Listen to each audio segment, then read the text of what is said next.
Hello and welcome to the latest edition to Anfield Index's transfer show. It's me, Jack McIndoe, and Lewis Aspinall this evening. Hello. Lou, how are you, lad? Hope you're well, mate. It's going to be a very chock-a-blocker. We were saying in the green room, Isak and all that, but how are you, mate, most importantly? Hope you're looking after yourself. I'm good. I've had a good few days. Very happy at the minute, but yeah, I'm doing good, man. It's been a mental 48 hours, but yeah, I'm all right, all good. How have you been holding up? Not too bad, mate. Thank you very much. And chat, yeah, congratulations as well, Lewis, are in order as well, mate. But yeah, if you follow Lewis on social media, give him a follow anyway, and you'll know the news as well, mate. But chat, we've got a plenty chock-a-blocker show installed this evening. Of course, we're going to be speaking about the incomings and potential outgoings for Liverpool in this transfer window. We've already done a lot of business already, but Liverpool's next couple of weeks is certainly going to be ramping up with, certainly as we had obviously David Lynch on yesterday with Eddie yesterday morning as well, speaking about the incomings and outgoings, and yeah, it's looking exciting, Reds. We're not done just yet, fingers crossed anyway. So we're speaking about obviously Premier League transfer news, or the latest as well, incomings and outgoings, and of course to conclude today's episode will be certainly a lot of the certain bits of Saudi news and European transfers as well. But just to start off tonight's show as well, some very, it was quite right that we mentioned about the news. Obviously, Liverpool's legendary left back, the former Liverpool and Wales defender Joey Jones has died, sadly, at the age of 70.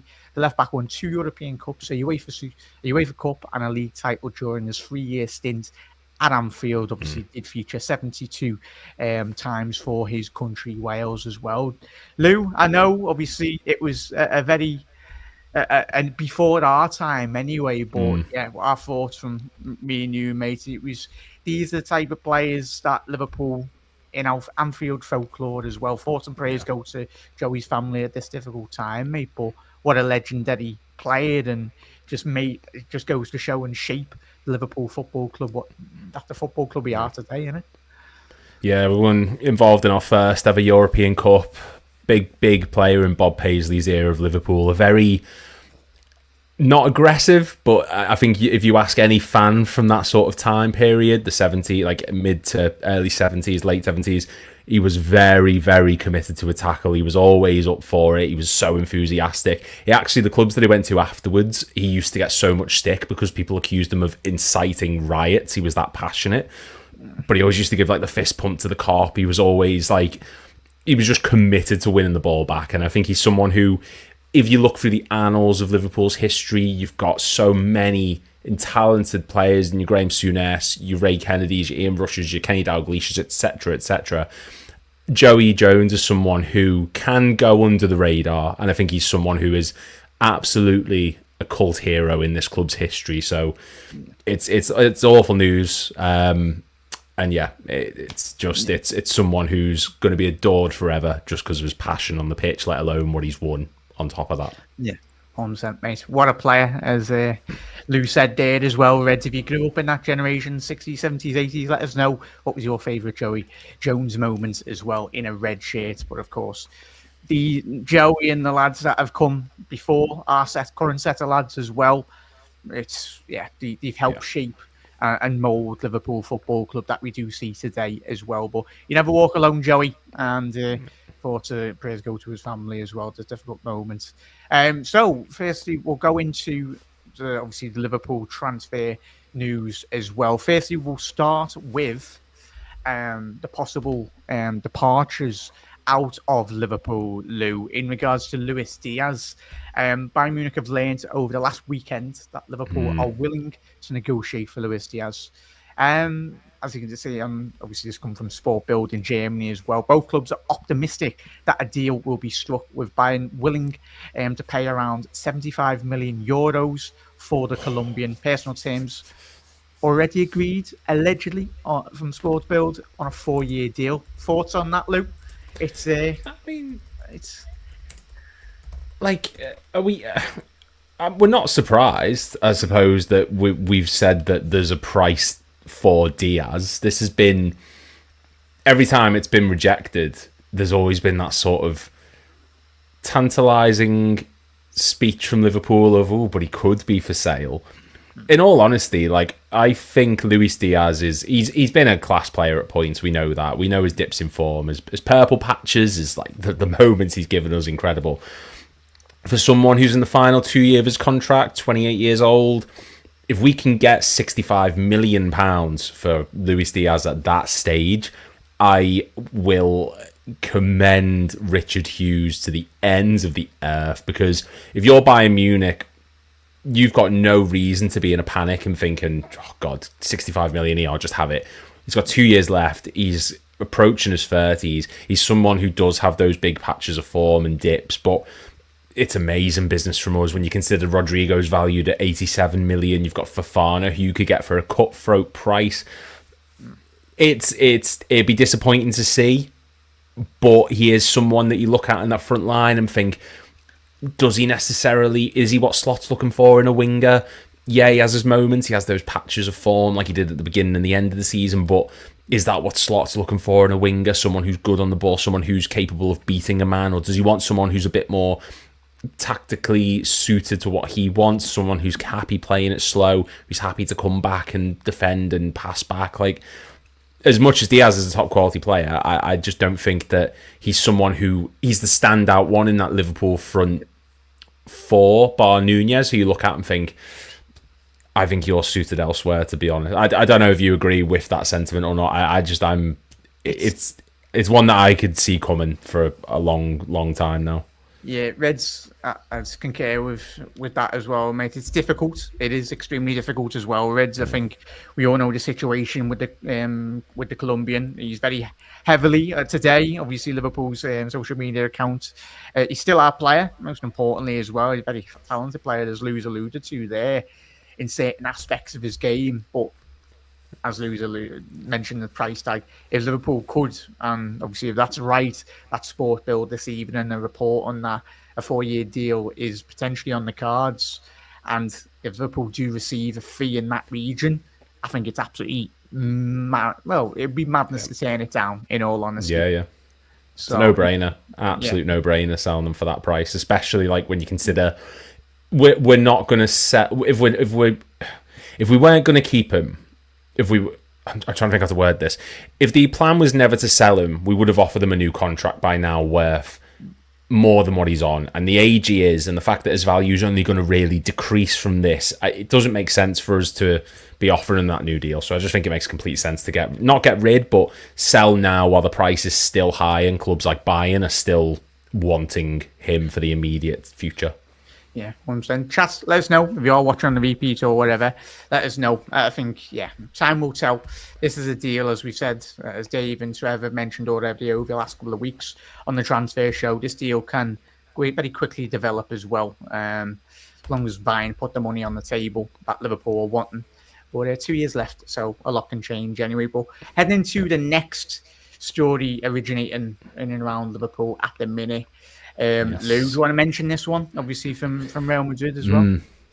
Yes. So Real Madrid, we all know them, the ones who have decided to purge our Liverpool teams in the past with Alonso and Trent and what have you. Apparently, they've accelerated their interest in signing Ibrahima Konate by opening talks with us. However, Liverpool now know that Ibrahima Konate's demands for a renewal, and they're expected to respond in the next few weeks. Almost sort of saying, we know what we need to do, but are we willing to do it? And Jack, I mean, it's a strange situation. We look at Ibrahima Konate last season. We saw how big he was for Liverpool, how important he was to our squad in general, to that back line. He was able to stay fit most of the campaign. He was a top-level performer. But from what we understand, the wage demands are around £200,000. Do we think that Ibrahima Konate, or do you think in particular that Ibrahima Konate is worth that 200 grand a week step up from what he's on now, or do you think he's asking a bit much? It's difficult, mate, isn't it? I think a lot of Liverpool fans, it's difficult when we all analyse. I think everyone that plays alongside Virgil, even for the Dutch national side, it's always that added badge of saying, it looks easier for a lot of the centre-back partners that play alongside Virgil van Dijk. There was spells last season where it was Ibu, Quansah in certain moments, and there were certain games you're looking at it and going, oh. But obviously Ibu in his past, he's had a couple of difficult injuries. I think he did well. He did extremely well since he come back last year from that injury in which he did sustain anyway. But for me, in terms of obviously he's a Paris lad. We've seen over the last couple of months of being linked with a reported link with PSG, fresh off winning the Champions League as well, mate. I personally think 200 grand is a suitable 200 to 250, but it's massively for me dependent on if he can stay fit. Because for me, he is the king, well, the prince in waiting in regards to Virgil van Dijk in terms of taking the crown off Virgil van Dijk, if I'm being honest. He's been in the environment at Liverpool. He knows what it is to win a league title as well. So he gets everything about Liverpool. And I think it would be a sensible passing of the guards, really, from, say, in 2 years' time, if Virgil is to retired or whatever happens with him. Hopefully he prolongs his career, but you never know with any potential injuries or whatever. But for me, 250, I think it's an adequate deal, but it depends massively, as we've seen already coming from Lequip there, you mentioned, depends on the player. It's what Ibu wants. If he wants to go, he wants to stay. But I think so chat, let us know your thoughts on that as well. Do you think 250 is an adequate wage for them, 200 to 250 for them, or? I mean, I'd say 200k is a decent, because the thing is, he's someone who, when he comes back from injury, he's always at the top level. It doesn't feel like a Joe Gomez where he has to kind of work his way back up. But the thing is, like, the injury narrative that stems around Konate, we saw what he was like in the first few seasons. Last season, he missed 34 matches, 8 games, and that was through one injury, which was ironically against Real Madrid. The season before, he missed 34 days and 8 matches in 2 separate injuries. Like, combined, they equal the exact same amount of days, the exact same amount of matches. And if you ask anyone about his fitness last season, everyone will say, yeah, it was impeccable. He was really, really good. He just had that one knock. It was the exact same the season before. And like the commentator says, I think we would see Ibu improve so much not having to cover for the defensive deficiencies of Trent Alexander-Arnold. Obviously, Frimpong's going to want to get forward, but we may be seeing him utilised as a right winger. When Conor Bradley's there, it looks a bit more defensively assured. We could see another breakout campaign for Ibrahima Konate, where he's not having to cover for the deficiencies of Trent at the back and cover a lot of space. And even when he was doing that, he was top tier. It is just a case of what happens when Van Dijk's not next to him. If you take Van Dijk out of that team, what kind of Ibrahima Konate are we going to see? Is he at that top level? Is he someone who could take over the role of Van Dijk? Until we see that, I'm not certain. But I think 200k a week, if he's definitely going to be staying for a couple years, I've got no issue with it personally, especially when you look at what Ekitike is being given. And I think Ibrahima Konate is warranted being given those kind of wages, whereas Ekitike, brand new player in, he's had a good season at Frankfurt. Yeah, and it's you look at the 100% Mason Jack. You look at across the board in the Premier League. He's the best French centre half in the Premier League. Let's get that stated anyway. Yeah. The centre half at Arsenal, Saliba, very good. Okay, but for me personally, at both top peak form, I think Ibu edges it for me as well. And as he said there, Lewis and Reds, if we got an Ibu, I think that like the one game that stands out for me and probably a lot of yous as well, Reds, is that Champions League final against Real Madrid. Yes, we got beat, but it was basically Ibu Konate on the halfway line against 3 Real Madrid attackers, him and Virgil van Dijk partners. So it's going to be one of them. Time will tell as well, but Reds, keep an eye on that one, really. Hopefully Ibu, I think it'd be nice for him to stay, but it's difficult when you've got 12 months left on his contract as well. So we'll quickly move on to the latest in regards to Federico Chiesa, who come out late last night from Mercato as well in Italy, and there's been a lot of reports in regards to the asking price of Federico Chiesa, who has got the best song in the Premier League, by honest. No bias there. Comparison. Hopefully that adds another 5 million on the fee anyway. Doubt it. 4 Serie A sides are interested, allegedly. in the former Juventus winger as well. So Atalanta have been his priority, whilst Roma, Fiorentina and Bologna are also monitoring his situation. It's difficult, innit, Lewis and Chat, in regards to, you look at it with a new competition on the horizon for Italy as well. I think obviously I forgot who the Italian coach is, but I've seen certain quotes from the hierarchy of the Italian federation over recent weeks demanding that Federico does play a lot more regular football than what he did last season. And if he wants to get back into that Italian side, there's no doubt in the lad's quality. He's the best attacker Italy have if he's fit. Do you think that price tag is a viable price, or do you think it's, you never know with Italian clubs, do you like to get a lot of cheap deals from a Premier League side, don't they? I can't understand how we're getting that low of a price for him. And like, I'm not an idiot. I know he hardly played last season, and there's concerns if he's good enough, and etc. etc. But I can't understand the logic in this move from Liverpool. I understand it was low risk. It was like 10 million quid. Yeah, just get him in. But I always thought in my mind, there's 3 reasons why we signed Chiesa. Number 1 was we didn't think Salah was going to do what he did last season. He was probably going to move on at the end of last season, and Chiesa was going to come in and step up. Number 2, we bought him for cheap because we thought we could sell him for high. Or number 3, he's just been brought in as a rotation option. And none of those scenarios have panned out. And he's on a decent length contract. He'd be going to the Serie A, where you know he'd perform well because he did it with Juventus season after season, bar the injury hit ones.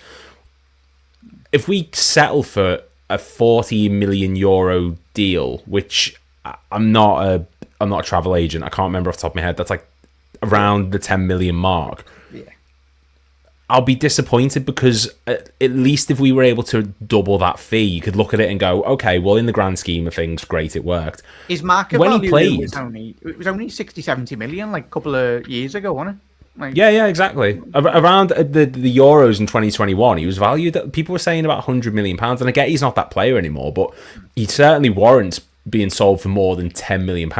He still, every time he came on the pitch for us, bar Plymouth, he was great. He looked good against Bournemouth. He looked good against Accrington. He obviously got the goal. He looked good in the cup final, got the goal. If people are judging him off of that one Plymouth match, no one looked good in it. You can get more than this amount, I think, personally. And even if we can get the money we did for Jordan Ibe and Dominic Solanke and Christian Benteke, you're telling me that if a Serie A team came in for Federico Chiesa, we couldn't get more than £15 million. But look at what we're doing with Luis Diaz at the moment. I think it's mental, mate. I don't know about you. Yeah, let's hope. It's always been the case with obviously Serie A side, especially obviously gone are the years, the early 2000s, the legendary, like the Kakas, the Pirlos, the Maldinis, the Nestas. The list is absolutely endless. They're a million miles away. They're absolutely skinned as a federation, as the Serie A as well. It's similar with the current standing with regards to Ligue 1 at the minute. Obviously, the recent package deal for Ligue 1 has helped them recently. But yeah, Serie A, in terms of an influx of players, Scott McTominay going over there, Kevin De Bruyne, Luka Modric as well. So it's good, but they've got money. So, Juve, if you want your man. And I think for that amount of money, to just conclude there, Lou, as well, and chat, let us know, it's might as well just keep him, if I'm being honest. 10 million. Yeah. Like, I know Slot didn't use them and utilize them last season, but for 10 million, that's cheaper than go out and buying another winger for in excess of 30, 40 odd million that you're probably looking at as well. But it's difficult. It is really difficult as well. Definitely. So let us know if you are watching on the repeat on regards to Federico Chiesa as well. Owen Beck, Lou, did you want to mention this? Obviously, 22-year-olds as well. This, when I was looking at some of the data yesterday as well, if that deal did go through, it would have been the fee that Liverpool wanted. Would have been, I think it would have been Rangers' record second highest. I think in around second or third highest expenditure in terms of spending money on a player incoming as well. But Lou, do you want to just bring the Reds up to date? That might have missed this one. Yes, so Rangers have pulled out of a deal to sign Owen Beck. He's obviously our young up-and-coming left-back. We saw glimpses of him. He went out on loan to Dundee. He was at Dundee two years ago or last season? the Scottish side wanted to pay a fee of £7 million, including add-ons, while Liverpool were holding out for a deal close to £10 million. Now, Beck's in talks to sign for Derby County on loan. So while the immediate plan was to sell him, Jack, it seems like we've sort of changed our mind and said, right, if we're not going to get the money for him, we're happy to keep him for another season. Are you disappointed that there isn't a route for Owen Beck to come into this team when you consider like what we saw with Conor Bradley working his way up into the squad and being considered the first team option? Or is it just a case of we've still got 3 senior left backs there, he's never going to get game time, just sell him on while we still can? He's probably come through the academy at the worst time as a Liverpool player, hasn't he, mate? Liverpool just spent 40-odd million on a new lad from Hungary as well, in terms of Kerkez as well. Nearly forgot his name. Kerkez as well. But he was very heavily linked, I think, a couple of seasons back to Bayer Leverkusen, Owen Beck. Obviously, very highly regarded, has been over the last couple of years since he's been coming through the academy setup. Still 22, plenty of time to go ahead. Obviously, Wrexham born, left back as well. So maybe if Wrexham do come into the Premier League next season, but they've got bare money to spend. But I think a move to Derby County would be quite good, really. I think the hierarchy of Derby County kind of links in regards to the certain ownership structures that he has been in terms of other loans he's had in his career as well. So, yeah, it's just difficult, mate. We've got 3 big left backs at the minute. Obviously, Costas looks like he's staying. Robbo, bit 50-50 as well. But the future is, sadly, for Owen Beck. But that's how cutthroat the Premier League football is. Well, Liverpool, like, it's very, very difficult to get into Liverpool's team at this moment. Is 10 million a bit cheap? Like, I've got a few of his stats up from the Championship last season, because he played in the 24-25 season. Yeah. In the Championship, he's in the top 14% for tackles. He made 1.83 a match. Carries into the penalty area, top 14%. Successful take-ons, the top 13%. Take-ons attempted, the top 21%. His overall defensive metrics is in the top 8% for tackles, 14% for tackles won. Defensive third tackles, the top 6%. Blocks, shots blocked, passes blocked, tackles and interceptions. He was putting out 3.94 per 90. Like, there's a real talented player here, both in terms of defense and attack. We've just been saying about Chiesa being offered such a low fee, but do you think trying to flog Owen Beck, who clearly has a very promising career, for 10 million is a poor result on our end? Yeah, it's difficult. I think very similar, I'd say, maybe in my analysis is it Larouci, the French left back that we used to have? He turned up at Sheffield United last season or the year before when you were in the Premier League. Similar developments, didn't really quite make it in the Premier League, was loaned out to the second tier of France and all that. And he was very highly regarded. Sadly, he got too many injuries, Larouci.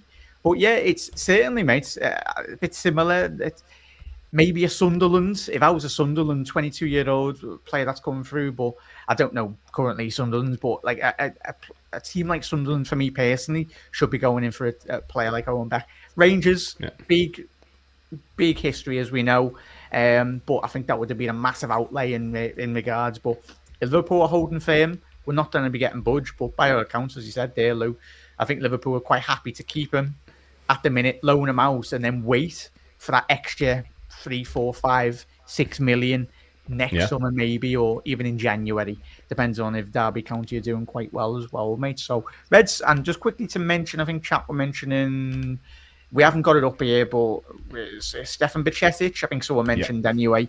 Yeah, at the minute, still out injured as well, there, foul. So yeah, nothing at the minute in terms of any incomings or outgoings for Stefan Bajcetic at this moment, present time anyway, bud.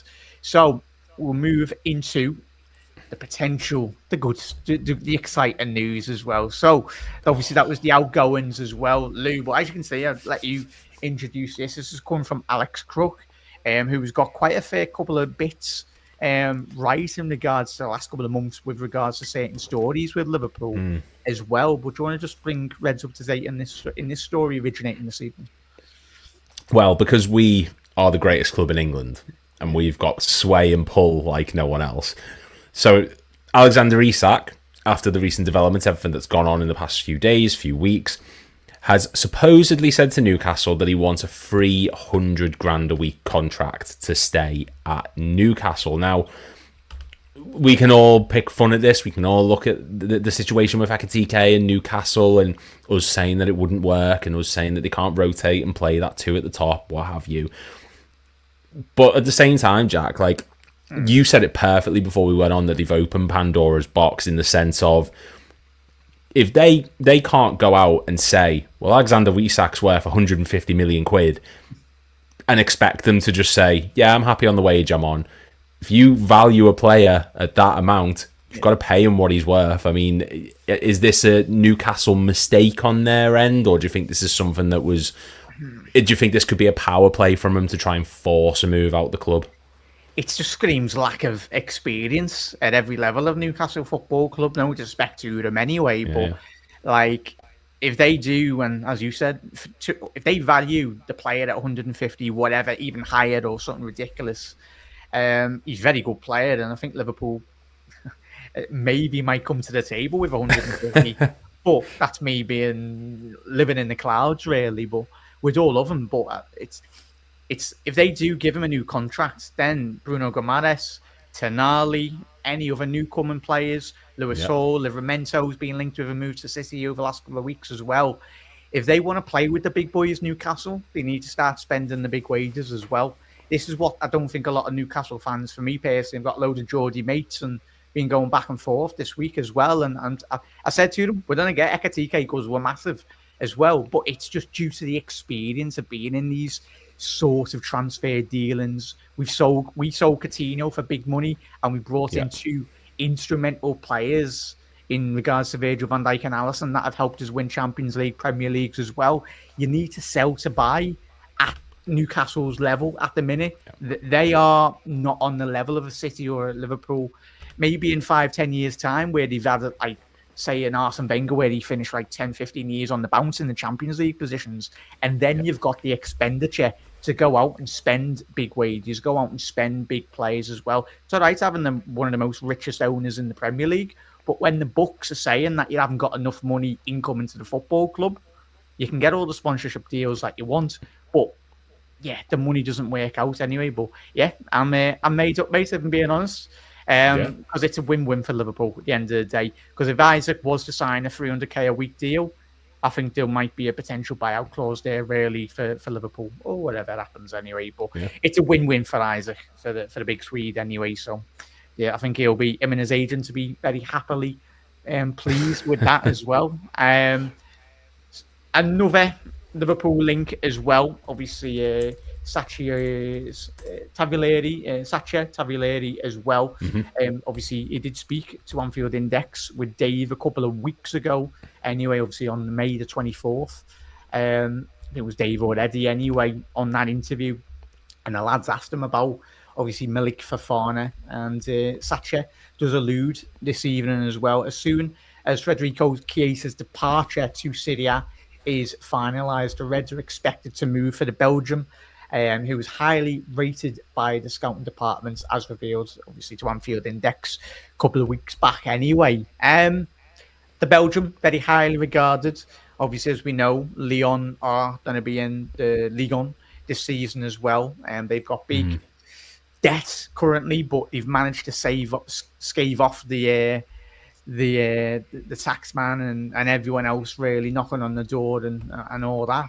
But could you see a deal of this nature progressing if, as we've just alluded, I think it kind of ties into the Federico Chiesa one that we mentioned before, possibly coming to Liverpool? I think there is. He does seem very much like a player Liverpool would have went for. I mean, if you'd have asked me 12 months ago, I feel like he would have went, yeah, he's young, he's up and coming, he's someone we can sell for a higher fee in the future, blah, blah, blah. He's not ready-made. He's not the finished article. He is very much a player who's good on the ball. He likes running at opposition defences. Like in Europe's top 5 leagues last season, he ranks in the top 9% for progressive carrying distance, top 2% for progressive carries, top 6 for carries into the final third, top 13% for carries into the penalty area. He is very much someone who's good at picking up the ball from deep and running with it and making things happen. He's like an outlet player. By that I mean when we're under the cosh, he's someone you can keep a little bit further forward, get the ball to him, he'll run with it and make things happen and create space. I can see a world where we do this, but I feel like it's if we don't get other players, which I'm sure we'll talk about shortly maybe, but at the same time, there is another player there who's very good at picking up the ball from deep, is homegrown, someone who we've seen a lot of this pre-season, and that is Rio and Gamoa. And I think there is a world where we could see signing a Fofana who's there for the long term, potentially stunt the development of him breaking into the first team. Might be completely off by that, but this feels like a transfer that we could go for if we don't get like a Rodrygo, like have already been mentioned. And while I do think Malik Fofana is one of the most promising up-and-comers in Europe at the moment, he's certainly shown that time and time again. 11 goals, 5 assists last season. He contributed massively in the Europa League, I believe it was, Leon were in. Yeah, the Europa League, 6 goals, 1 assist. I think there's other people that we'd like to see us go for ahead of him. But it's not one I'd be opposed to at all. Yeah, and what ties us perfectly, as you mentioned there, the final news story in regards to Liverpool this evening as well, Reds. There's a couple that we'll just mention as well, firstly. Obviously, it's coming from Madrid Zone in terms of Marca, so obviously the Spanish publication. Real Madrid's mouthpiece, as we know, currently in Spain. So it's reporting this evening, and this is where it ties into Rodrygo in a little second as well. Xabi Alonso has now informed every player in the squad of their exact role, what their role will be in the team. Certain players are now considering leaving the club, so whether Rodrygo is one of those players. So he's been quite clear with his instructions as well. And this goes on to another article that was linked to The Athletic as well over the last 48 hours, reporting Real Madrid believe there are too many attackers in the squad and some departures are expected to take place this summer as well. So bear those two article reports in mind as well. Liverpool closely monitoring Rodrygo's situation. He is one of the candidates to replace Luis Diaz if he leaves as well. It's come from Pletigo as well. Real Madrid are open to selling, but the package will be very expensive finally on this one, and this comes from Santi as well. Take this with a pinch of salt as well. Liverpool are in talks with Rodrygo's entourage about a potential move. There are no negotiations with Real Madrid as of yet, but the Reds are becoming increasingly interested. Lou, top player. Everyone knows about this lad's quality. Everyone that's been getting involved on every Liverpool channel or whatever videos, he's probably would you say, for you, your personal best choice if Diaz does leave? And if so, like what ballpark? And just in regards to these reports, do you think there's a bit of truth possibly coming out in the next week or so about this? I think if you'd have asked me a year ago, I'd have said, nah, this is just a big PR stunt. If you ask me after we've just signed Vert and Ekitike and Frimpong and Kirkes and we're being linked to Isak and Gay, like, I 100% believe we are there or thereabouts in terms of discussion for him. We talk a lot about how in the past we used to sign promising players who we could develop into big name footballers, like your Emre Can's is the first one that pops to my mind. We're not doing that this summer. We're doing people who are ready to go, who are ready-made. You're talking about someone who's a multiple-time Champions League winner of Real Madrid, one of the best wingers in world football, one of the best progressive carriers of the ball, who's so good on the counter-attack, so good in transition, is incredibly versatile, can play any wing, he can play centre-forward if you need him to, and I think that's something that we need to consider. We are losing Salah to AFCON at one point. We are potentially losing Luis Diaz, and we saw in pre-season, take it with a pinch of salt, how much players are playing in different positions. We saw Szoboszlai at right back, we saw Frimpong at right wing, we saw Chiesa through the middle. Slot likes versatility. He likes players that are capable of playing in those multiple positions as and when he needs it, like we saw with Luis Diaz last season. Rodrygo's creative stats, like someone's just put perfectly, are off the chart. He's so good at putting the ball into the box, which Ekitike, a player who's very good on the half-term, who's going to find a lot of space to work with, is going to thrive off. Mo Salah, having that quick pace on the opposite wing, someone who's an outlet for him on the opposite side, amazing. Van Dijk with his switches of play to Rodrygo, incredible. Lots of space to run into. I think if you're talking about we need to sign players who are ready-made, ready to go, it's a lot of money, but we've just broke the transfer record with Vert. We're talking about Isak for 120 to 150 million. 87 million pounds for Rodrygo is somewhat expensive. That's what Real Madrid paid for Gareth Bale back in 2013. Yeah. His wages will be high, but he's a player who warrants it. It's not like a Fofana where you think he could turn into something massive. Rodrygo is something massive. He is a Real Madrid player, and the only reason he's not getting in this team is because there's Mbappe, there's Vinicius Jr. He doesn't suit Alonso's style, what have you. Yeah. If we want to continue to compete and we want to continue to assert ourselves in this window and next season onwards, signing a Rodrygo is the right way to do it, and I think he will complement Ekitike's style of play, not just in the air, but in the build-up play, in defensive work. I think he'll be phenomenal for us, and I really, really hope this is one that we can get done. Yeah, Reds. And we've got to, you'd like to hope that Liverpool are thinking 2-3 years down the line of a post-Salah era as well, because replacing Salah, whether that be Rodrygo or whoever in the future, it's going to be an extremely difficult situation to do. And that's why I think, obviously, bringing in weight as well, balancing that creativity, the loss of trends. 2-3 years' time, we do lose Salah as well, or if he is to move on, then, yeah. So, Reds, that has been Liverpool's incomings, contracts, incomings, outgoings as well. So, Reds, let us know your thoughts if you are watching the repeats on all those stories in regards to Liverpool as well. But we'll move swiftly on to all the latest Premier League transfer news at this moment in time. And this one, Lou, if you want to mention this one as well, I find this absolutely triggers me, and I'm not even a Brentford fan. It does my head in. Who do Newcastle think they are? Like, go on, Lou, mention this one. Well, Newcastle have made an offer. This is David Ornstein reporting that Newcastle have made a bid for Johan Visa for £25 million. It's been rejected by Brentford. Obviously, they've just lost Brian Mbeumo, Thomas Frank's gone, etc. They're now in a position where Newcastle have bid $25 million. It's been rejected. The pursuit is ongoing. Personal terms for a 28-year-old forward are no issue if the move evolves. But the Congo international is back in London for talks with the club bosses at Brentford. And like you said there, Jack, it's embarrassing. You know, you're talking about a club who are saying, well, you can't have Isak on the cheap, but I'll tell you what, we're going to bid cheap. I applaud them for it. I get it's very shrewd. But Johan Visa must be worth more than 25 million, even if he is at the age of 28 that he is. Yeah, his record speaks for itself, mate, I think. And when we analyse, when just general football fans, all of us, like, he's crucial to Brentford's survival. So Brentford were to lose him as well. And this is where it goes on to another article as well, originating this evening from Sammy McBell as well. Apologies on the pronunciation on that one. Reds. Wissa has left Brentford's training camp in Portugal, aimed uncertainty over his future. So now, if you're a Brentford fan, you're scratching your head going, we've got you've replaced the manager, but you've just lost probably one of the greatest managers you've had in recent years as a football club for like 50, 60 years. You've lost Tony a couple of years ago. You've lost Brian Mbeumo as well. We'll speak about him as well, and potentially looking like leaving. And Newcastle now have unsettled the players as well. But for me, even being honest, Lou, in chat, let us know your thoughts. It's quite rich in regards to Newcastle fans saying about us with Isak, but it's absolutely embarrassing. They've got money there. Go out there, and I think a bid in the region of 40 to 50 million.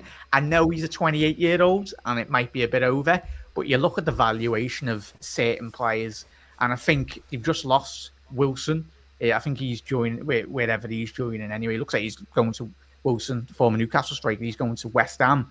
But yeah, that's a staggering, mate. But it's a transfer window, buds, and yeah, nothing really surprises me at the minute.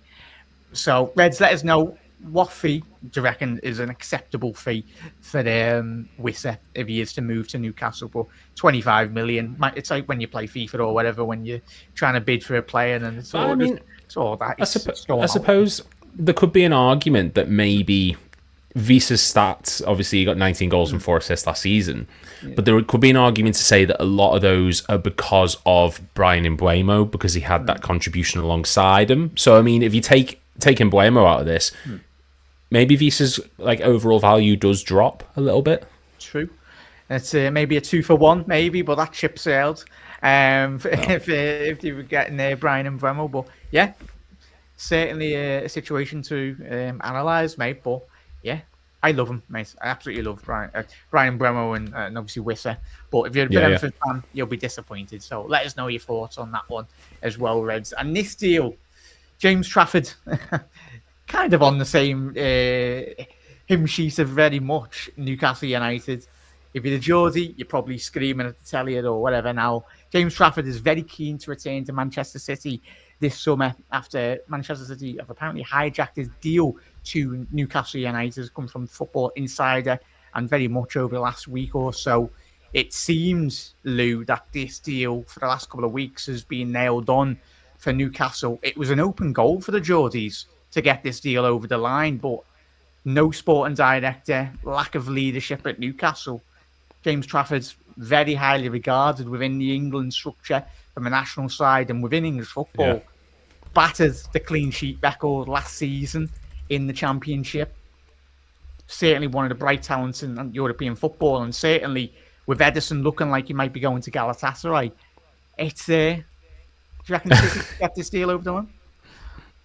Yeah, I don't think it's too much of a concern for City. I think this is very much... Look, we know the pull and power they've got. We've seen the window they've had so far, but this is exactly why you do put buyback clauses into contracts. This is why we've done it with Quansah, because you can see players who go off, thrive, reach a good level, and then you've got the option to bring them back. And I think the Ederson departure to Galatasaray probably sort of spooked them a bit. Maybe they thought they had another year with him. Maybe they just expected sort of the whole situation to play out differently. I'm not sure. But I think if from a City perspective, James Trafford is one of the best options that you could be bringing in right now. He's in terrific form. He's still only 22. Like, that doesn't get discussed enough. He's still such a young age. And last season in the Championship, 45 goals, 45 games he played, he only conceded 16. That is mental. And people will say, well, he's had that incredible defence in front of him. He's in the top 1% for clean sheet percentage, of course. Let me just see if I can find his save percentage is 84.5. That's the top 1% in the Championship last season. Again, take a pinch of salt. Goals against, top 1%. Corner kick goals against, top 13%. He's very good with the ball at his feet as well. He is a distributor. He's not just someone who's gonna... He's not just a blatant shot stopper. He is someone who's composed at the back. He's very calm. And I think if this can click at City, now that he's managed to find his pathway into the team, which he couldn't do originally with Ederson and Ortega ahead of him, maybe now is a long-term successor to like what we saw with Ederson, like what they had with Joe Hart, someone who can be in that back line for a good few years to come. And he's now got experience in a team who dominated the Championship in the manner of which he did. He's an older player now, more experienced. He's had a lot more international experience in like the lower divisions. I think for City, this is a good sign, and it does feel very scattergun. I can understand why people might be a bit about it. But I think this works out really well for them. And if they're going to get him on a cheap-ish deal, given the fact that it's a buyback clause and they've hijacked Newcastle, it's a win-win for me in terms of City perspective.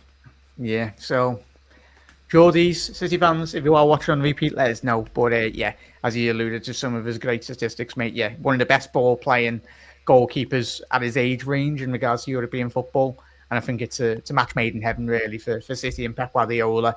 We know the emphasis on goalkeepers with Ederson, as you alluded to, mate, instrumental in terms of starting attacks. And I think that's one aspect that Ederson really failed on drastically, not just last season. It wasn't just Ederson, but I think he was massively getting pressed in certain games as well. So next one as well, Lou, you want to mention this one? A certain player being linked with Chelsea at this moment in time. Look, this comes from the Telegraph as well. Yeah, one of the most sought after players, I think, especially after the Euros that we just saw like a year ago. But Chelsea are interested in Xavi Simons, but they need to sell some players first. It makes sense when you've got more people than a country in your dressing room. But they need to make space for him, the RB Leipzig playmaker in the squad. The player is open to the move to Stamford Bridge. And Jack, like you said before, Xavi Simons is very much, he's one of those players who feels like he's on the precipice of becoming like a top quality midfielder. He had that at PSG, he had that at Barcelona, he's had that at RB Leipzig, certainly, and for the Dutch national team. Good signing for Chelsea? Or do you think this is a sort of like we've seen with Matthias de Ligt at Man United, there seems to be this theme of, is he going to reach the top level that's expected of him in the past? Yeah, it's difficult, isn't it? I think a lot of his order as a player is generated from online hype. If I'm being honest, he's a very talented player. Don't get me wrong. Yeah. Obviously, good mates with Gakpo and our Dutch contingents as well. But obviously, predominantly did play down that left-hand side for Leipzig last season.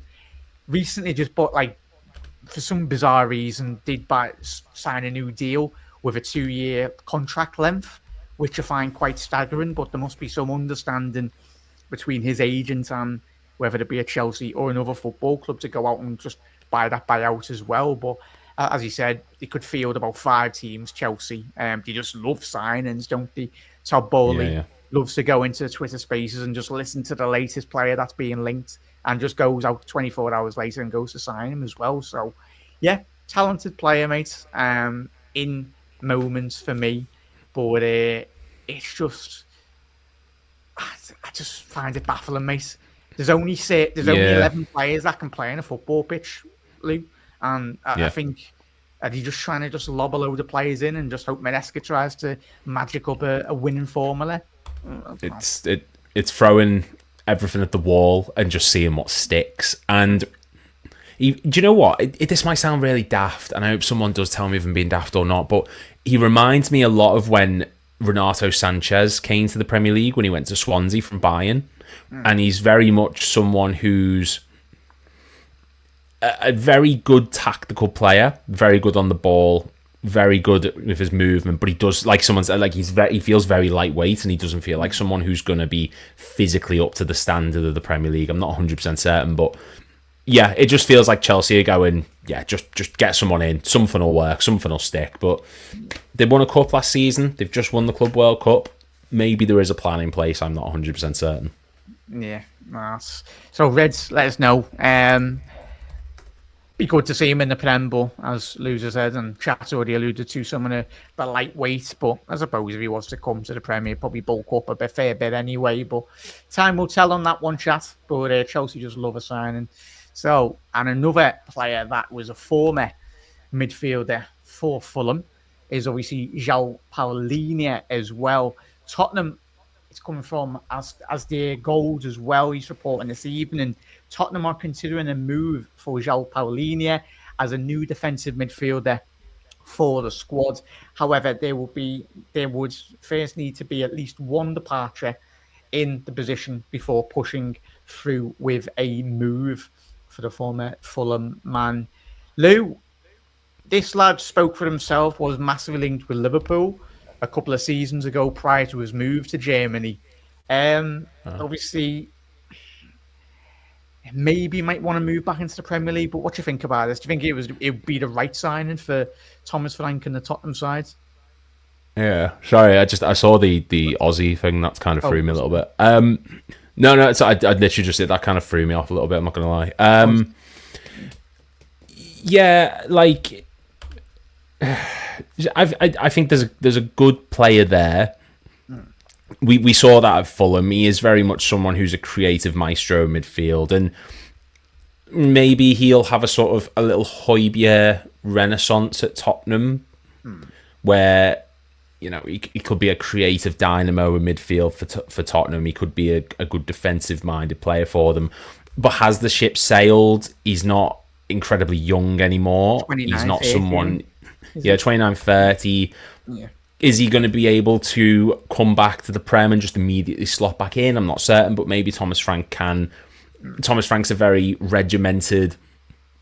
He wants horses for courses. It's very... We want a creative player. You stay there. You be a creative player. If you're my fullback, I need you to be defensive-minded. So maybe he can get the best out of them, but this just feels a sort of... They're buying what they saw 2 years ago, more so than what they saw at Bayern, where it just didn't work for them at all. I think he is just someone who you can bring in to shore things up a bit. There's someone saying like creative, he was nothing but an enforcer. He does break up play, but he is also someone who is capable of a pass. He did do that a lot for Fulham at points. But yeah, I don't know. I think this is someone who you can look at and think, we yeah. can get something out of him. Yeah, obviously Norgard obviously has gone to Arsenal, very heavily reliant from obviously Thomas Frank in that Brentford side. So he loves a kind of pensioner in midfield as well, doesn't he, Thomas Frank, in regards to just that defensive steel, and certainly. But it's an interesting one there, Lou and chat. I think it would be, especially with Bentancur. I think the Uruguayan, for Tottenham, very talented player for me, but very inconsistent with his injuries as well. I think when he's fully fit for Tottenham tend to do quite well. Obviously, Papassard as well alongside him, and certain other midfielders as well. But one to keep an eye on, Reds.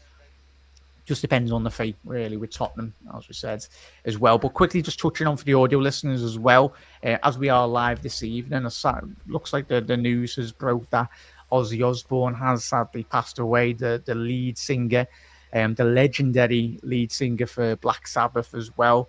So thoughts go to Ozzy and his friends and family, but what a legend. But obviously recently just headlines, I think it was the big gig, Black Sabbath gig in Birmingham a couple of weeks ago, which I think he'll be made up that I think that was his final tour, was it, Lou? I don't know if you're a Black Sabbath fan. Or... Yeah, I adored Ozzy Osbourne.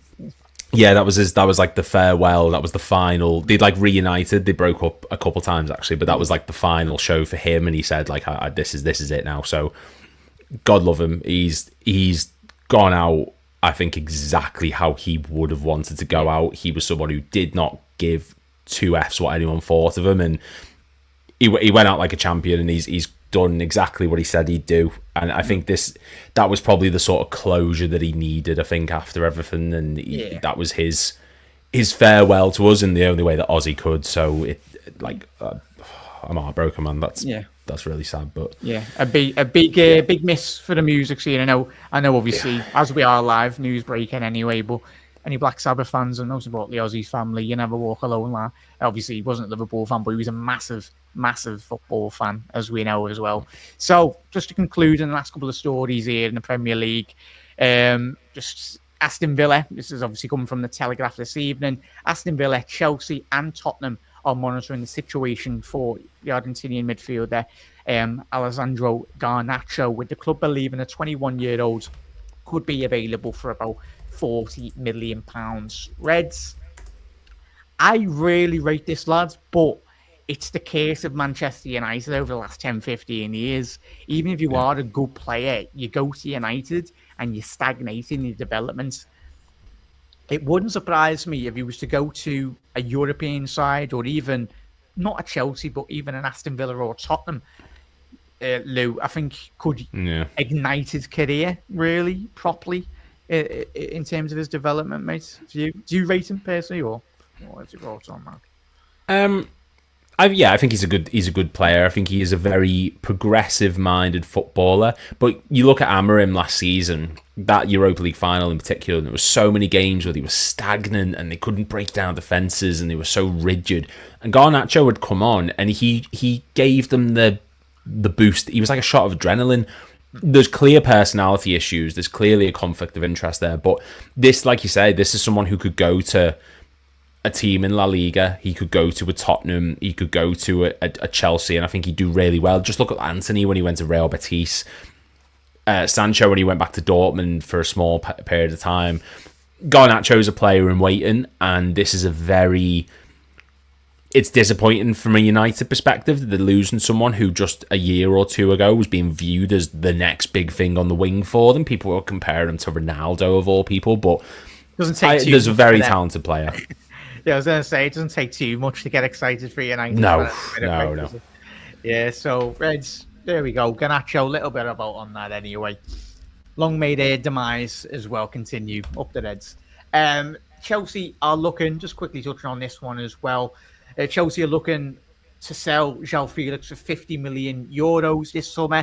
Was on loan at the Serie A last season for AC Milan. Another player that is massively not stagnated in his development massively. Obviously from his time in the Portuguese league, sold for a record, but it was £105 million from the Portuguese league. Just a quick one here, Lou, in regards to. Do you think Chelsea could get a fee in that region And most importantly, as well, the second phase to that question as well, mate, to you and chat, is where do you possibly see him going for you? To be honest, I forgot he was even still a Chelsea player.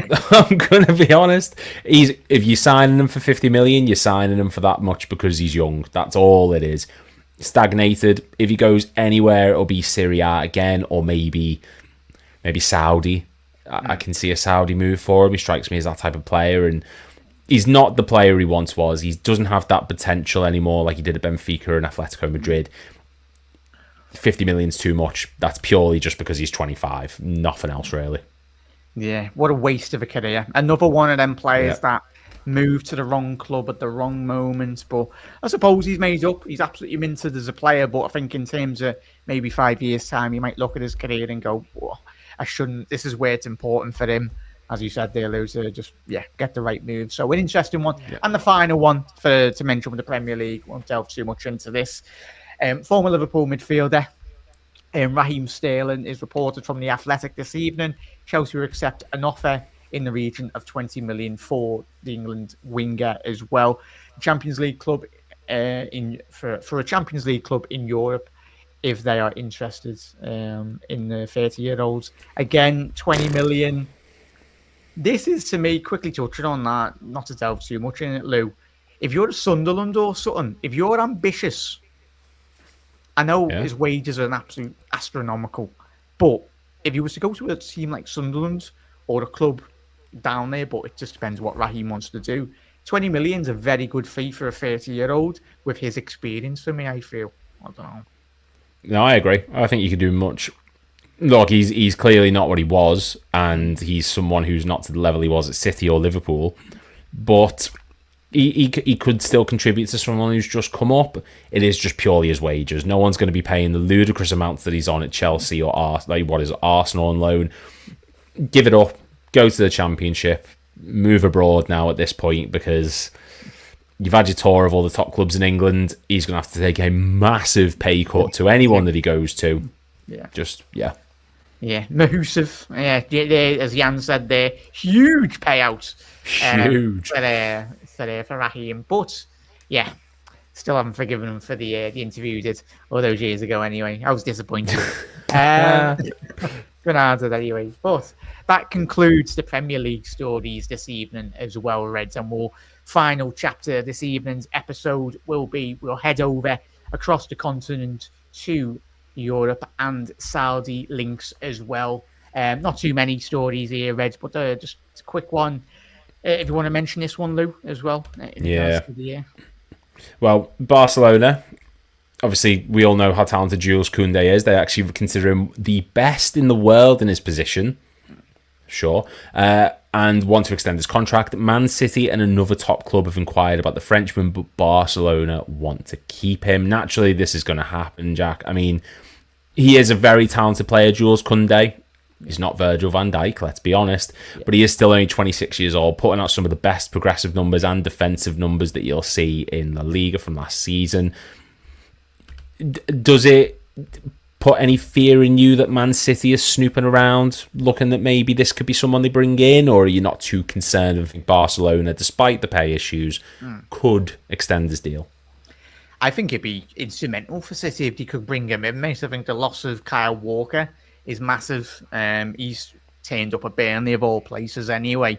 But obviously, Livramento, I think the fee in the region at the moment, City been getting quotas like 60, 70 million for Livramento, which I feel is kind of a fair price because he's the best English right back in the Premier League, might that be had as well. But yeah, very versatile. Jules Koundé did at Sevilla in his early years in La Liga as well. Before his move to Barca, played predominantly as a centre-half, shifted over to that right-hand spot as well for Barcelona, done a phenomenal job. I think the pirouette between him and Araujo as well has been quite good. But I think Jules Koundé could certainly do a job in the Premier League. And I think if City want to be getting back up to where they want to be going, as much as I don't want to be seeing Barca getting any money or City getting any better for this season, I think he's a lad with a lot of talent and certainly a lot of progression. If he was to come to City, I think he could massively improve on what Kyle Walker was doing last season anyway for me. Yeah. So we'll head over to the next story as well. That's working. There we go. Another Manchester City player, Lou, in terms of Athletic Club, have completed the agreement with Eric Laporte, 31-year-old, on personal terms. They are set to sign him from Al Nassr this week. This is coming from, obviously, Radio Market and a lot of other publications this evening as well. Laporte set for the big return to the Basque club very soon. Lou was one of the very first players to very much move out to the Saudi project in that division as well. That year, Lou, I think we can all remember where he did get injured for City, instrumental in terms of their structure. But I think this could be a good move for the Frenchman, going back to where it all started. Yeah, it's beautiful. I love stories like this. We saw it with Di Maria this season. It's great when footballers do go back to where they came from, and it is a nice story for him. And it's proof that Saudi money isn't the be-all and end-all. Go there for a season or two, make big money, leave. And it's a good move for him. He's still a talented player. We know what he's capable of. We saw that in the Premier League. And I think going back to La Liga, going back to Athletic Club, it's a really nice end to his story, his career. Will he be there for a couple of years, or will he be there in the short term? We don't know. But it's not that I'm happy for him. I like the romanticism of it. I like the story. I like the going back to where you started and going full circle. So for him, for them, I think it's a good move. He's got 2 years of pure money coming out of Saudi. It's a win-win situation for him. Yeah, there we go. And whoever's in the chat anyway, I think it's your comment, Lou, as well. One of the lads or ladies. Yeah, that was me. Was that you? I thought it was. It was me. Yeah. I thought it was Eddie or the lads on the putting that in. I was going to say, put your name on the message or whatever. Full circle, as MM said there, for Laporte as well. Yeah. Was instrumental for City, and I think that's going to be a very good move for the Spaniards as well. Quickly touching on this one, Estupiñán. Unlucky to anyone that's just put him in the FPL team because he's moving to the Serie A. The Ecuadorian was one of the very, the trio of the Ecuadorian contingents that did originate from South America into Brighton. I love this lad, and I think it's a very clever move by AC Milan. Obviously, just recently lost Theo Hernandez to the Saudi Pro League as well. Only had a year left on his contract, the Frenchman. But Lou, are you surprised with this deal? I personally feel he could have got a bit more for the Ecuadorian, to be honest. Yeah. No, I agree with that. I think that is a very low price. And AC Milan there, they've been very shrewd. They've signed a very, very good, not only defensive fullback, but someone who's very good at going forward. I've just said fullback. Why have I just said fullback? Yeah. Yeah, he's fullback. I mean, he is a fullback, but at the same time, he's very much, he operates sort of on the far left-hand side of midfield a lot. He does sort of, he's very versatile in what he does. I think he's a very good defensive player, but he's good at going forward. Maybe it's the age, maybe it's just they've put the bid in and Brighton have went, oh yeah, whatever. But yeah, like I said, that Brighton are they're gonna miss his creativity and defensive output. So I think AC Milan have been very, very shrewd in signing him for the price that they have. Very, very good player. He was going in my fantasy team. I'm telling you that now, but yeah, that's out the window. Go. Yeah, I done my fantasy football last night, and I'll probably finish bottom anyway. But chat, I think we need to set up. I'll speak to the lads anyway. We'll try and set up an FPL for Anfield Index this season. I don't know if this is obviously we'll try and organise something with that as well going into the new season. In terms of the league, everyone can join that. But as Mr. Waff said there, double for a Premier League side, 100%, mate, 100% with Estupiñán. Very good deal, as Lou said there. Lou, just want to mention this one as well. David Hanko. Yes, so David Hanko, 27 brackets, will not join Al Nassr from final. The bid's been rejected last Friday. Hanko even said goodbye to the final squad. Now the deal will not happen. Now, what does that say to you, Jack? Like, is that his turn of heart? Do you think that's just they couldn't agree on terms? What do you think the main breaking point is for this deal that seems to have happened? Because surely it can't be money if he's going off to the Saudi league. Yeah, very instrumental to Arne Slot prior to obviously our gaffer moving to Liverpool. A massive leader in the dressing room, especially for the national side as well. David Hanko ticks a lot of boxes, a lot of the criteria in terms of one of the best ball playing centre halves in terms of progressing with the ball. But an interesting one. I would have been quite sad to see him go to the Saudi Pro League, but as you said there, Lou, might be a lot in regards to this breakdown in communication with his agents or whatever. But I think if I'm David Hanko, if you can't quite get a big move to another European giant, then I think a move to Saudi, I suppose all of us, if we got offered enough, I think we'd certainly all move over there with a big chunk of wedge anyway. We'd love that moolah as well, money, as well. So, only touching on that one. Very highly rated player, under Arne Slot as well. But you never know. The final one going into this one as well, Lou. Jadon Sancho linked with a move to Juve. This is coming from Marco Contiero as well. Jadon Sancho did a very disappointing career he's had over the last couple of seasons. Thrived in Germany, moved to Manchester United, didn't quite work out for many other reasons. Looking like the Italian club is set to sign the English midfielder for a fee in the region of 17.5 million euros, and he's set to spend a 6-year deal with the Turin club as well. Thoughts on that, bud? I mean, if Sancho's worth 17.5 million, Chiesa's worth more than that. So, look, he's done it to himself. I get the appeal of going to Man United, but he had such a good thing going at Dortmund. We've seen so many players who have gone to United and it's gone utter arse over elbow and it's just not worked. He's still a good player. I say he's a good player. He's a player who does have talent hidden away. I think the Italian league's suited for him. Nice, suits his style of play. 6-year contract. He'll earn decent money. And I think for him, for anyone he goes to, it's a decent deal. He just needs to get out of United now. Him, Garnacho, Rashford, Anthony. You all need to leave just for the sake of your own career, more so than anything. Yeah, so that was just a final story this evening as well, Reds. Just quickly, where's my case gone? There we go. Sorry, chat. I think that was it. Yeah, more or less concluded this evening as well, Lou. A massive thank you, Lou. And most importantly, a massive thank you to everyone in the chat this evening for getting involved on the latest episodes of the Transfer Show with me, Jack McIndoe, and Lewis Aspinall as well this evening. Hope everyone enjoyed tonight's episode. If you are watching on the repeat, do get involved in the comment section below. If you're new to Anfield Index, obviously not just YouTube, head over to AnfieldIndex.com and to listen to a lot of all the podcasts in their full entirety with no ads. Obviously, if you subscribe to AI Pro today, obviously it's £6.99 as well a month, and obviously £4.99 as well if you do pay it in full anyway. So plenty to get stuck into, Reds. Head over to Anfield Index on Spotify, Apple, iTunes as well, or all your audio destinations as well. And of course, finally, you want to join the Discord community. We've got over 2,000 Liverpool fans in there. The link is in the description there as well, Reds, if you want to get stuck into that.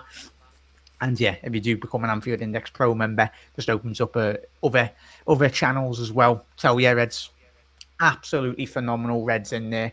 You'll make new mates or whatever, so get involved in that. But Lou, massive thank you for your time, bud, as well. You. And as always, Reds, you'll never walk alone, but massive thank you to everyone that is tuned into Anfield Index.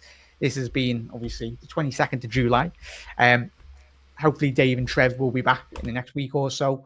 But Reds, look after yourself, and you'll never walk alone. And we'll see you again tomorrow.